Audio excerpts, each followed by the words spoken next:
Senhor, fazei-me um instrumento de vossa paz.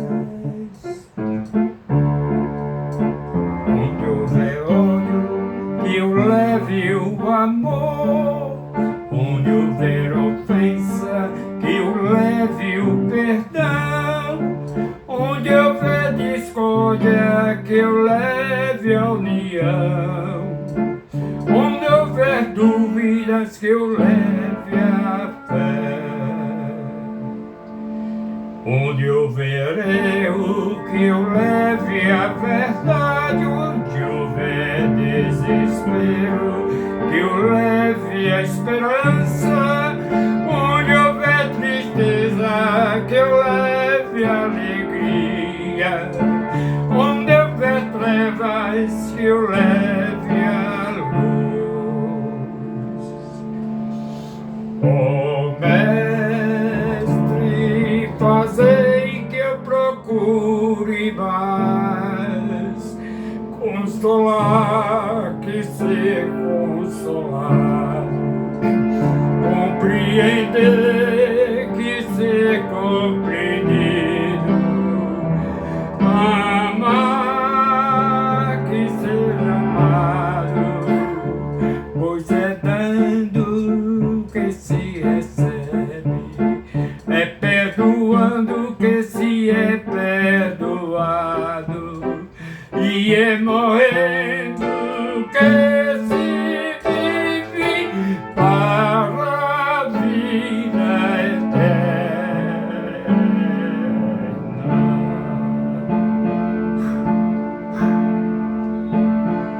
Ó Mestre, fazei que eu procure mais consolar que ser consolado, compreender,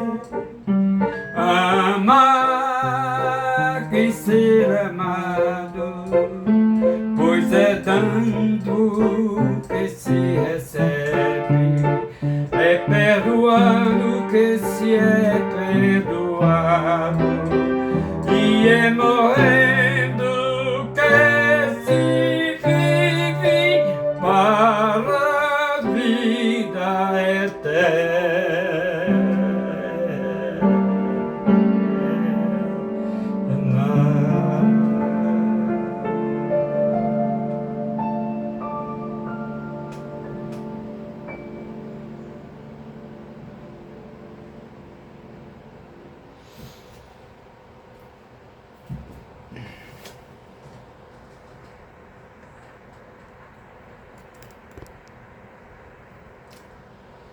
Eu sempre tenho feito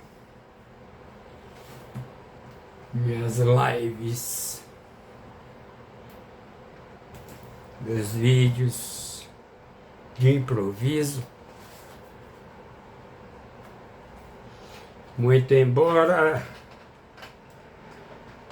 tenha cantado esta música por milhares de vezes.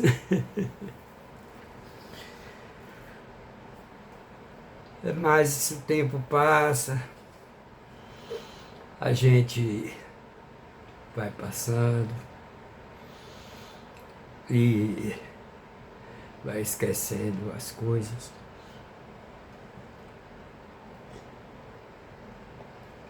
Ontem foi o dia da passagem de Papa Francisco, né? Eu já conheci muitos papas.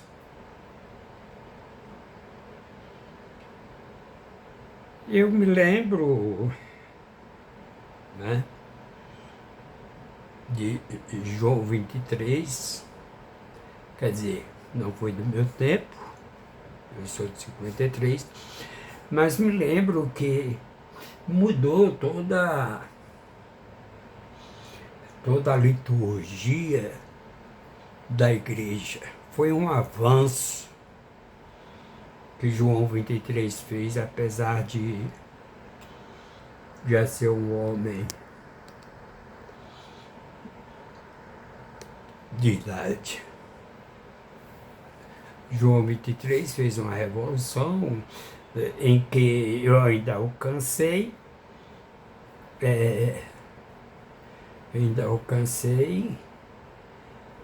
a missa celebrada em latim, o padre de costa para o povo, e a partir do Concílio Vaticano II, promovido por João 23, ele fez uma grande reforma dentro da igreja. E depois passaram outros papas, né, depois de João 23,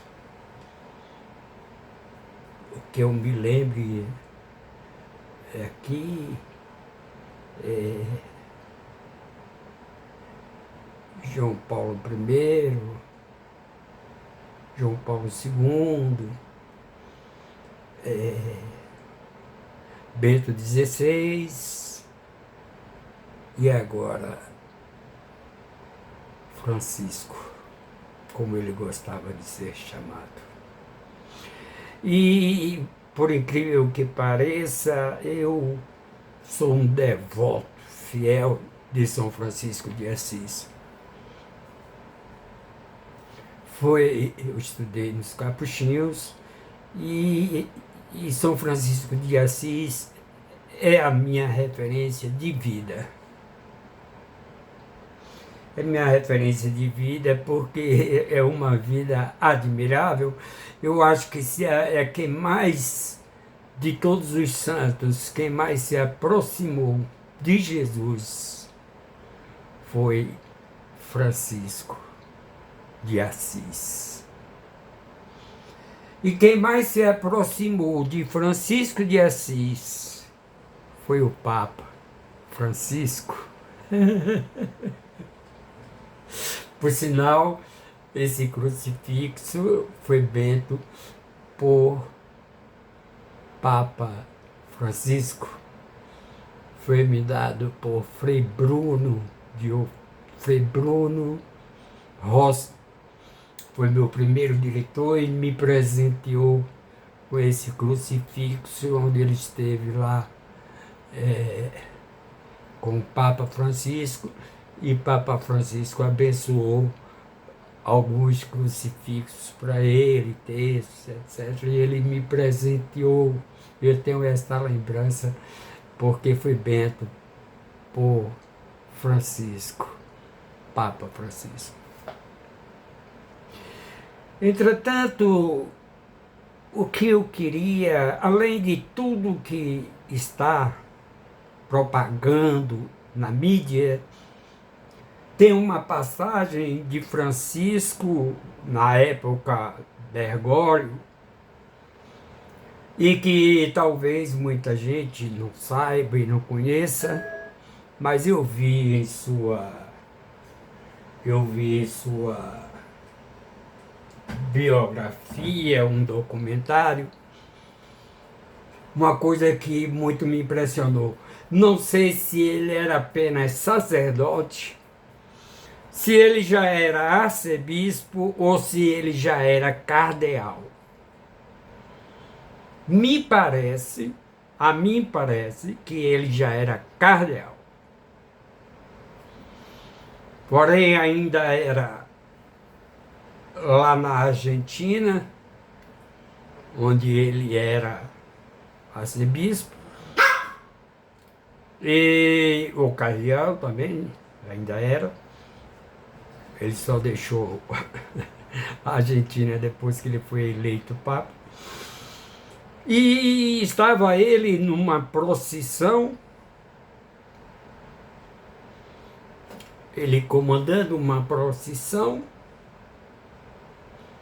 não sei se era Semana Santa, alguma coisa assim, era uma procissão, realmente eu acho que devia ser Semana Santa. Ele, volto a dizer, não sei se era já cardeal. Tudo me parece que sim. Por pouco tempo ele foi eleito papa. E chegou uma mãe desesperada, ele na frente da procissão, puxando a procissão, né? Quem conhece procissão de igreja sabe que os padres, os bispos, arcebispos e cardeais, eles puxam a procissão. E chega uma mãe desesperada e disse para ele: Padre, padre, por favor. Olha, a procissão estava seguindo. Disse: Padre, por favor, salve meu filho. Ele vive na rua, drogado. E Bergoglio, porque não era papa ainda, Bergoglio mandou que seguissem com a procissão e disse aonde ele está. E ela disse: ele está bem aqui pertinho, por onde a procissão estava passando. E ele mandou que seguissem com a procissão e foi com a mãe. Você sabe onde ele está? Sim, ele está em tal lugar, assim, assim, aqui perto. Ele largou a procissão, com todos os seus paramentos, com tudo, e foi com esta mãe até encontrar o filho.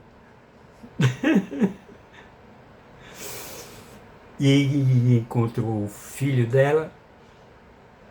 E eu sei que, acho que como um milagre, ele convenceu este filho a segui-los, a ele e a mãe. E foram para a procissão, retomaram a procissão, já com este rapaz ainda drogado, porque ele estava na rua drogado. E este rapaz se converteu. Foi um depoimento que eu assisti e que eu me sentia na obrigação de passar isso para vocês, porque eu não vejo a mídia falar nesse grande mistério, nesse grande acontecimento, sabe? Que Bergoglio, antes de Papa, ele realizou, ele tirou este rapaz das drogas, da rua. E a mãe, claro, evidentemente, teve de volta o seu filho, que a fazia sofrer. Eu fico impressionado, duas coisas me impressionam neste ato. A primeira, da mãe ter aquela coragem de, diante de uma procissão de Padre Bergoglio, ou não sei se era arcebispo ainda, ou se já era cardeal, acredito que já era cardeal, ela ter essa coragem, porque ela sabia que o filho estava ali pertinho de onde a procissão estava passando. E ela ter a coragem. Me lembra aquela mulher, me lembra este fato, me lembra aquela mulher que era tão humilde, mas ela tinha um problema de sangramento, não é? Eu não estou agora bem recordado como o problema dela, ela tinha um sangramento incurável, e ela com vergonha de Jesus, e porque a multidão cercava Jesus, e ela rastejou por trás de Jesus e tocou na parte do seu vestuário, né? Ela pegou este na roupa, na manta de Jesus, e automaticamente ela foi curada. E Jesus, com aquela multidão toda, com todo mundo ao redor e tudo mais, quem me tocou? Jesus sentiu. E os apóstolos, Senhor, como podemos saber quem te tocou? Há tanta gente ao redor, é impossível. Ele disse, não, alguém me tocou, eu vi sair de mim uma energia para alguém que me tocou, e ela se apresenta, sou eu, Senhor. Vai, estás curada. É uma passagem muito linda. Eu não pretendo me alongar, mas o Papa Francisco, de todos os papas que eu conheci, eu digo que foi o mais humano, o mais progressista, o mais inclusivo. O que dizia, eu quero uma igreja pobre para os pobres. Aquele que dizia, Mãe Terra é nossa irmã, tudo é criação de Deus. Me lembra Spinoza. Onde a natureza, a vegetação, os animais, são todos criaturas de Deus. E por isso não devemos destruí-la, porque a obra é criação de Deus. Eu digo a vocês que eu tenho a oportunidade de ter um pedaço de terra, e o que um meu amigo me diz, Misael, eu vou dizer sem orgulho, mas a pessoa que mais eu admiro é você. Você conserva a natureza. Você conserva a natureza. Eu digo, mas Flor, a verdade, a gente tem que preservar a natureza. Tem pessoas que se orgulham de destruir para não gastar dinheiro, para comprar uma madeira, vai lá e corta uma madeira centenária, destruindo a natureza, e nós estamos aí atravessando essa fase climática que o Papa também chamou muito a atenção para essa destruição que estamos fazendo no planeta. Então o Papa Francisco, para mim, foi um homem de extremo valor. Primeiramente, como disse, por ter como referência Francisco de Assis, que é o meu principal santo de devoção e exemplo de vida, da pobreza, da humildade, da irmandade, da fraternidade. É isto que está faltando na nossa sociedade. Se não redescobrirmos, porque antigamente havia mais respeito pelas pessoas, pela natureza, por Deus, por Jesus Cristo, pelo próximo. E a gente está como se disse, destruindo e destruindo a natureza. É preciso voltarmos para Deus, para o Criador. É preciso despertarmos que sem a natureza a humanidade morre, a humanidade acaba, a humanidade se extingue, porque são as plantas, são as árvores, são todos os animais, com insetos, com tudo que você possa imaginar,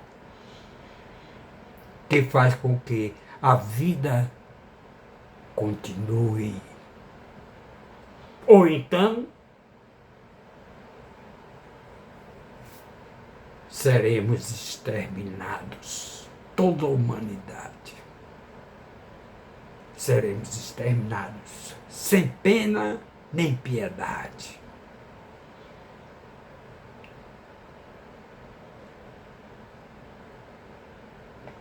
Então, eu fico muito sentido com a partida do Papa Francisco e desejando que venha um outro Papa que dê continuidade ao seu trabalho, que tenha o princípio mínimo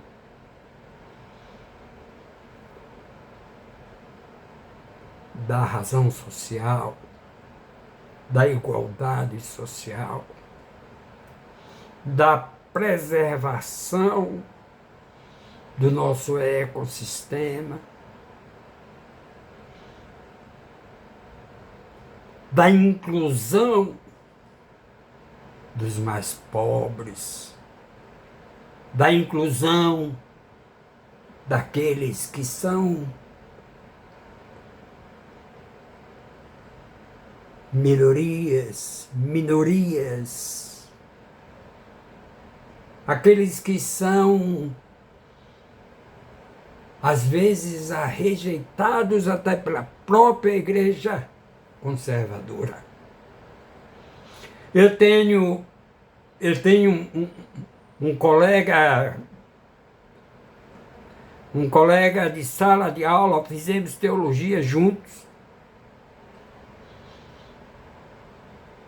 Talvez se ele me escutar, porque eu já tive a oportunidade de conversar com ele sobre 3 assuntos que eu acho que a igreja deveria pensar melhor.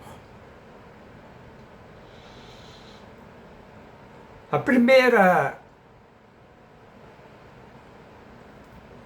primeira impressão que eu diria é a seguinte: hoje não cabe mais essa confissão individual.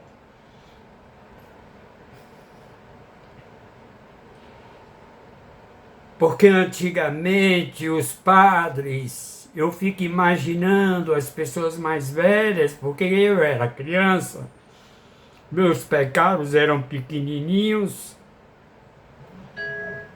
de acordo com minha infância, minha idade. Criança não peca. Criança não peca. Ela não tem maldade. Portanto, não há por que dizer que uma criança, para receber a comunhão, tenha que se confessar. Da mesma forma, eu digo que hoje não cabe mais essa confissão direta com o padre.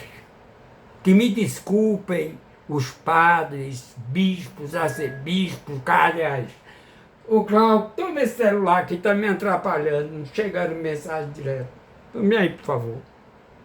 Está desviando meu pensamento. Calma. Deixa eu ligar isso aqui. Então, eu sou um pouco não, eu sou muito progressista. Por isso eu sou um grande admirador de Francisco. Primeiro ponto, como voltando a dizer, né? Fazer-se uma confissão tipo comunitária. Não que cada um vá revelar as suas coisas, mas cada um na sua consciência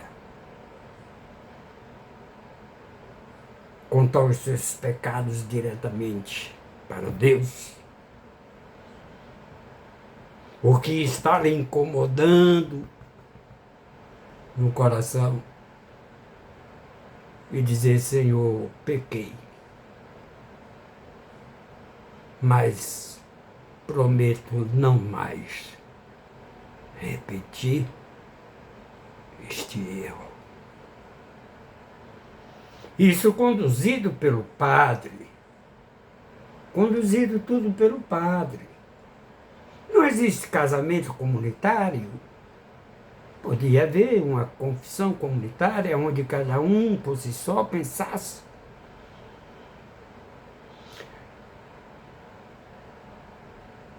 Um segundo ponto que eu acho que a igreja deveria repensar é com relação aos homossexuais. Como Francisco dizia, a igreja tem que ser acolhedora, tem que ser mãe. E mãe, você sabe que não ignora o filho simplesmente porque o filho ou a filha é homossexual. A igreja deveria agir, no meu modo de pensar, da mesma forma. Acolher essas pessoas, como o próprio Francisco. Eu não estou falando nem em que a igreja faça casamento de homossexuais. Não estou falando isso. Eu estou falando que deve acolher como filho de Deus ou filha de Deus, como irmãos nossos, se cada um teve a sua opção para ser feliz, que seja da forma que ele acha que deve ser. Não é a igreja, não é eu, não é ninguém que vai dizer como você tem que ser feliz. Esse é o segundo ponto que eu acho que a igreja deveria pensar no acolhimento dessas pessoas. Me deu uma leve tontice aqui, acho que me exaltei demais. Ai. Eu ando fraco.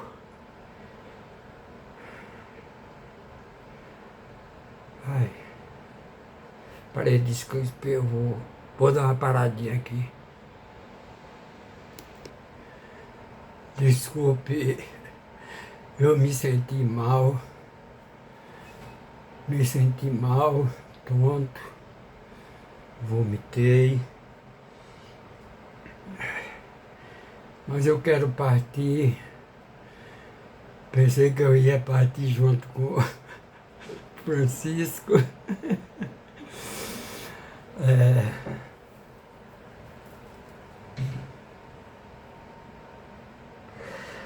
O terceiro ponto que eu gostaria de ver a igreja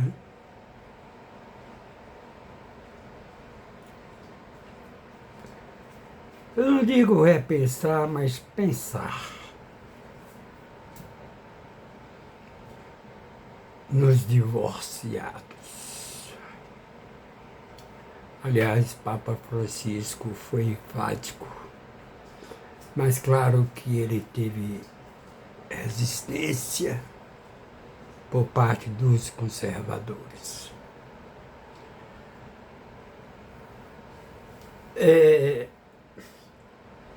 Como disse, tem um arcebispo que foi meu colega de convento, de turma, de seminário, de tudo. Éramos juntinhos. Acho que tem um mês mais velho que o outro, não sei se eu mais velho que ele, um mês, ele mais velho. Então a gente sentava de junto, dormia tudo junto. Mas eu tenho tentado colocar na cabeça dele, quer dizer, tentei. Depois eu vi que ele é mesmo conservador, diferente de mim, e eu respeito, o respeito. Ele está crescendo dentro da igreja, ele já é arcebispo. Daqui uns dias, não duvido, ele seja cardeal, porque ele foi nomeado, inclusive, por Bento XVI, né? Depois eu acho que ele foi ele foi ele foi ele foi, digamos assim, eleito arcebispo por Francisco de Assis, ou por Papa Francisco. Eu não duvido que ele venha a ser futuramente o nosso arcebispo, cardeal primaz do Brasil, aqui em São Paulo.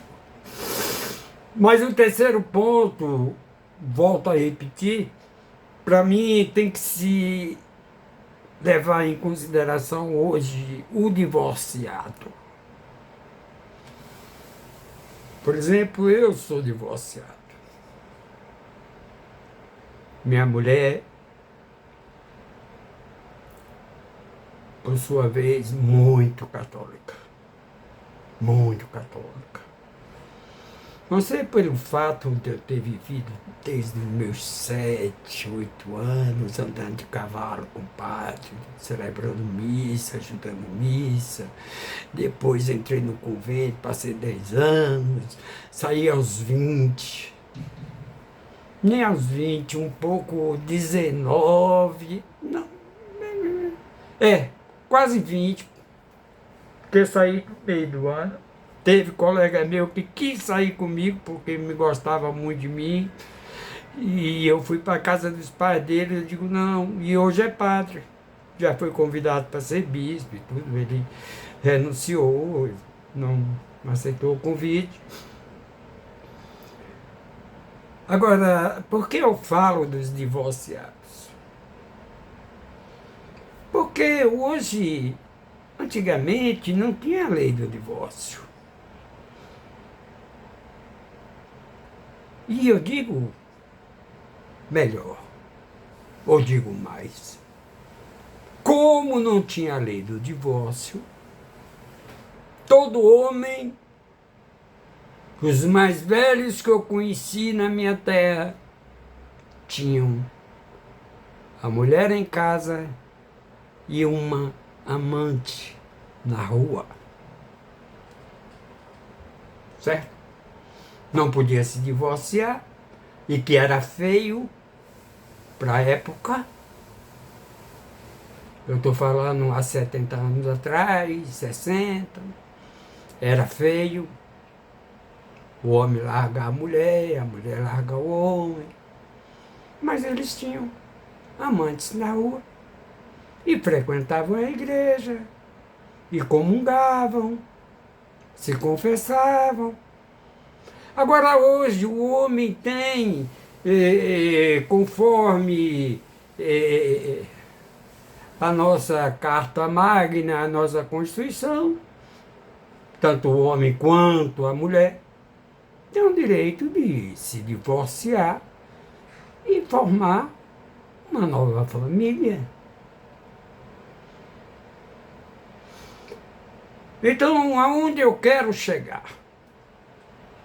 Eu acho que uma pessoa, cito minha mulher, por exemplo, que não perde uma missa de domingo, reza 3 terços por dia, antes de dormir, 3 horas da manhã e 7 horas antes de acordar, antes de levantar, melhor dizer.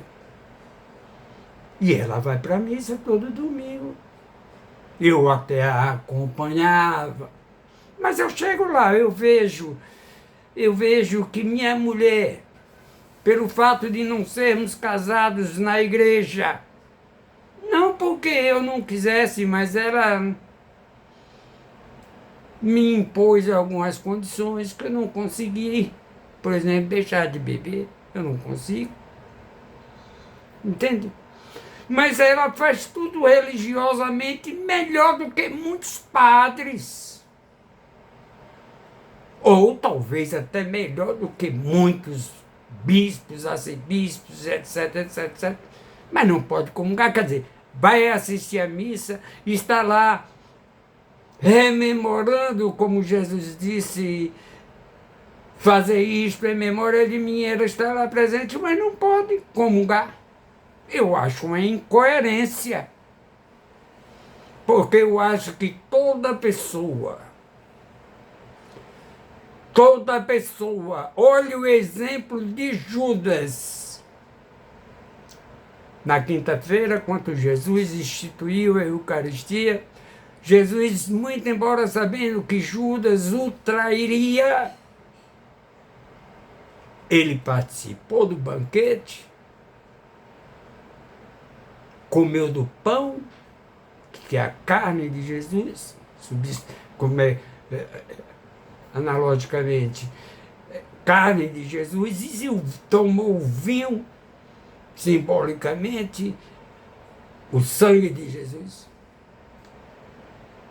Muito embora já estava com um pensamento completamente decaminado. Mas nem por isso Jesus o discriminou.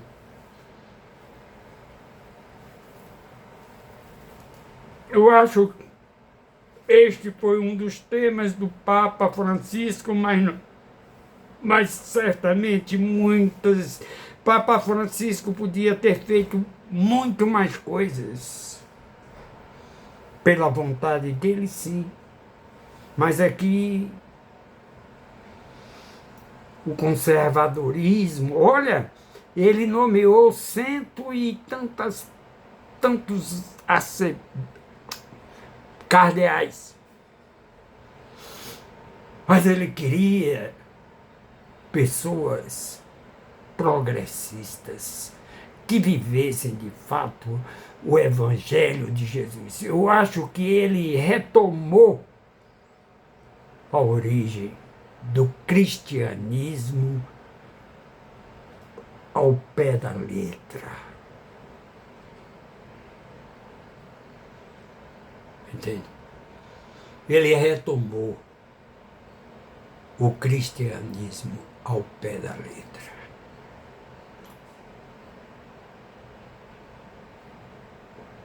Espero que venha um próximo Papa, não para retroceder a Igreja, mas avançar no Evangelho de Jesus e avançar na vida de Jesus, no testemunho de Jesus. Olha como ele foi tão simples. Continuou com sua cruz de prata, não quis usar sapato de papa vermelho, não quis se vestir, né, com todos aqueles paramentos. Ele disse: o carnaval acabou. Quem gosta disso que use, eu não vou usar.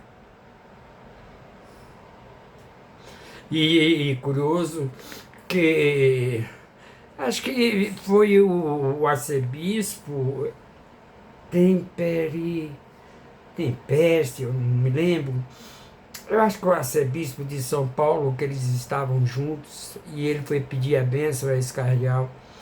E como ele já pressentiu, porque na primeira votação que elegeram João Paulo II, quase que Bergoglio seria o eleito, mas ele não quis. Ele fez campanha: não quero. Não, minto, de Bento XVI. Bento XVI.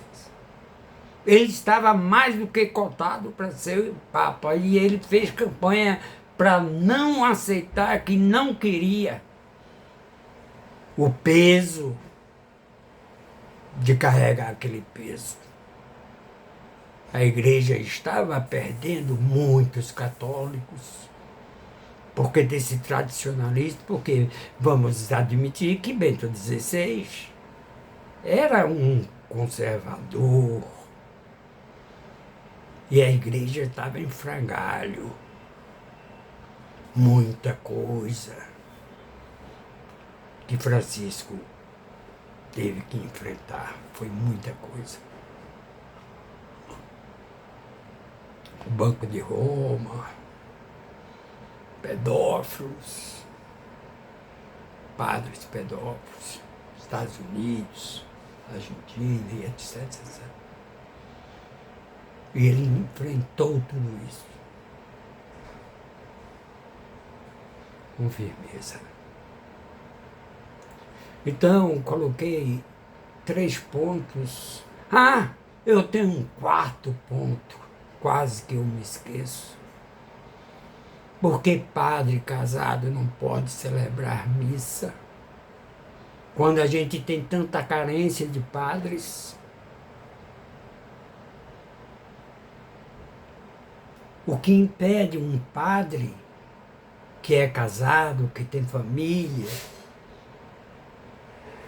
tudo bem que se faça um grande estudo sobre a vida que aquele padre casado leva. Eu tenho muitos colegas e padres que foram diretores, que foram isso ou aquilo meu, hoje são casados, mas são homens que ainda trabalham pela evangelização. Por que esses padres não podem voltar a celebrar missa? Mas para não ficar no 4, eu vou para o 5. 5º ponto. As mulheres. Acho que as mulheres deveriam ter mais, digamos assim, mais oportunidade dentro da igreja. A nossa igreja ainda é patriarcal demais. Sobretudo as freiras, não é?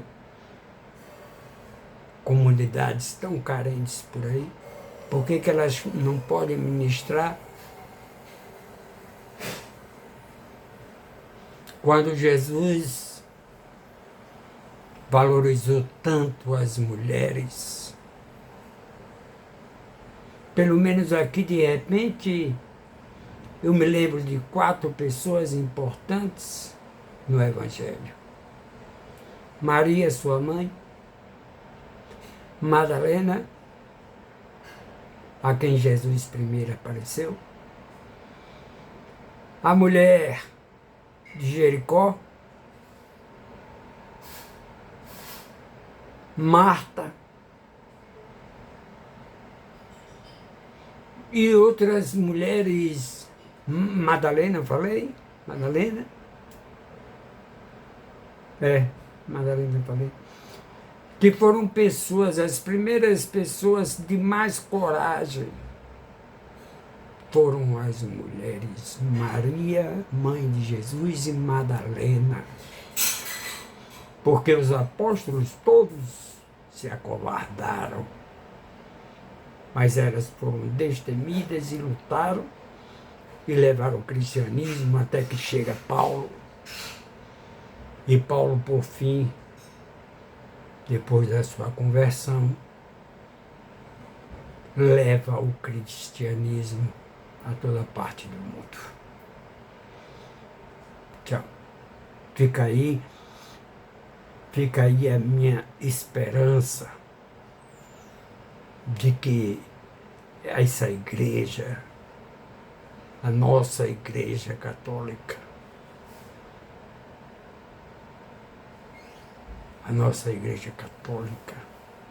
progrida um pouco mais. Não que revolucione, não que venha revolucionar o que está no Evangelho, mas que venha de fato pregar conforme manda a igreja, o Evangelho, a vida de Jesus. Amém? Amém. Que Francisco de Assis, o que Papa Francisco, de onde quer que esteja, nos abençoe e abençoe a Santa Mãe, Igreja Católica, que ele por 12 anos conduziu, tentando mudar conceitos. Igreja Católica levando aos mais pobres, aos mais necessitados, aos mais humildes, a fé e a esperança de que Jesus é, de fato, o nosso verdadeiro Salvador e que viveu humildemente pelos mais simples, os mais pobres e mais humildes. Amém? Amém.